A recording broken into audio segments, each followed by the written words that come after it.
अगर टीकाकरण होगा तो सबसे पहले देश के प्रधानमंत्री जी नरेंद्र मोदी जी टीका लगवाएं और देश के गृह मंत्री अमित शाह जी टीका लगवाएं। जब देश को भरोसा होगा हाँ ये वैक्सीन जो प्रदेशों में से देश में लाई जा रही है ये सही वैक्सीन आएगा, वैक्सीन भारत देश में बनेगी और इसका सबसे पहला टीकाकरण बाबा रामदेव ले या फिर देश के प्रधानमंत्री ले, उसके बाद देश की आम जनता लेगी। जय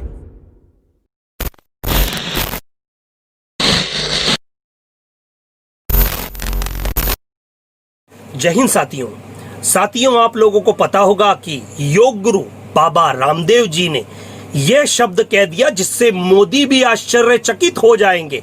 उन्होंने कहा कोरोना वैक्सीन भारत में आएगी तो हम इसका टीकाकरण नहीं करेंगे, हम कोरोना वैक्सीन को नहीं इस्तेमाल करेंगे। मतलब खुला चैलेंज, खुली चेतावनी प्रधानमंत्री नरेंद्र मोदी जी को योग गुरु रामदेव जी ने दे दी है।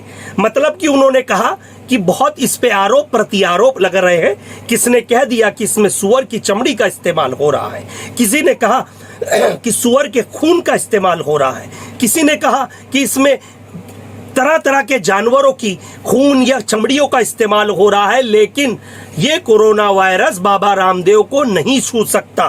क्या कोरोना वायरस की मजाल है कि वो बाबा रामदेव को छू के दिखा दे? मतलब इन्होंने खुला एक आह्वान कर दिया, अगर टीकाकरण होगा तो सबसे पहले देश के प्रधानमंत्री जी नरेंद्र मोदी जी टीका लगवाएं और देश के गृह मंत्री अमित शाह जी टीका लगवाएं। जब देश को भरोसा होगा हाँ ये वैक्सीन जो प्रदेशों में से देश में लाई जा रही है ये सही वैक्सीन है। उसके बाद इनके ही सांसद, राज्यसभा सांसद, जी हाँ सुब्रमण्यम स्वामी जी, उन्होंने तो ये तक कह दिया कि भारत में बनने वाली देसी वैक्सीन को रिजेक्ट करा जा रहा है और विदेशिया वैक्सीन जो भारत में लाई जा रही है उन्हें कॉन्ट्रैक्ट दिया जा रहा है।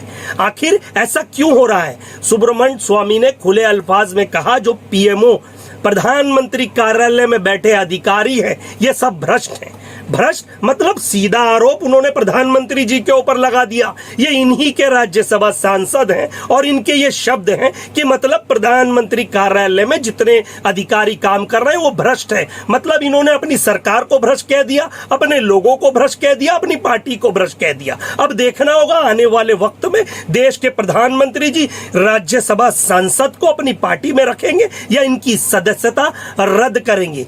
बाबा रामदेव तो योग गुरु के साथ अब धर्म गुरु भी हो गए। उन्होंने चैलेंज कर दिया कोई बीमारी हो मुझे छू नहीं सकती, चाहे वो कोरोना हो या सरोना हो, मुझे छू नहीं सकती। मैं वैक्सीन का इस्तेमाल कतई नहीं करूंगा, इसके लिए चाहे मुझे कोई भी आदेश दे। मतलब सीधे सीधे खुली चेतावनी देश के प्रधानमंत्री को दे दी है। अब देखना होगा देश के प्रधानमंत्री जी क्या कार्रवाई करेंगे इन दोनों पे।